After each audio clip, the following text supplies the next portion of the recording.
The Archbishop Gabriel Malzaire's statement, titled "Lowering Standards is Not the Way Forward for Our Schools," was issued in response to a circular from the Ministry of Education which instructed school administrators not to deny students access to classes based on their hairstyles. The authorities are reportedly mulling a new and up-to-date deportment policy. It should be noted that the Minister for Education and the Archdiocese of Castries recently met to discuss the matter and find common ground. In his press release last week, Archbishop Malzaire expressed concern that what is being presented as progress may in fact represent the lowering of standards in a system where discipline is already under severe strain. However, in a video posted online, Taj Weekes, a prominent voice on social issues, offered a direct and poignant counter-argument.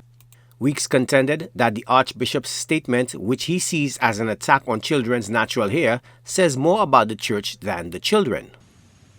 You argue that discipline in schools is under strain, but much of that strain comes not from the children's hair, but from the generational trauma created by the very systems the church helped enforce. For centuries, the church's rules were used to justify slavery, suppress culture, and impose shame on black bodies. Weekes further argues that strict hair policies teach children to be ashamed of their identity rather than fostering true respect.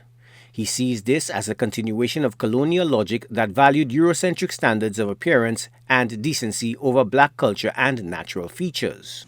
The issue here is not order versus chaos, it is power. When black children are told that their natural hair is disorderly or a distraction, they're not being taught respect.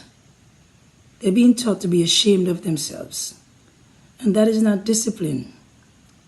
It is the same colonial logic that insisted whiteness was the standard of decency. Ultimately, Weekes insists that true character development comes from affirmation, not from repeating the historical mistakes of the past. He calls for a new approach to education that prioritizes cultural identity and self-worth. Our children deserve schools that build character by affirming who they are, not by repeating the chains of history disguised as standards. This debate highlights the tension between traditional views on school discipline and the more modern approach that emphasizes cultural identity and historical context. Joachim de Plessis, HTS News Force.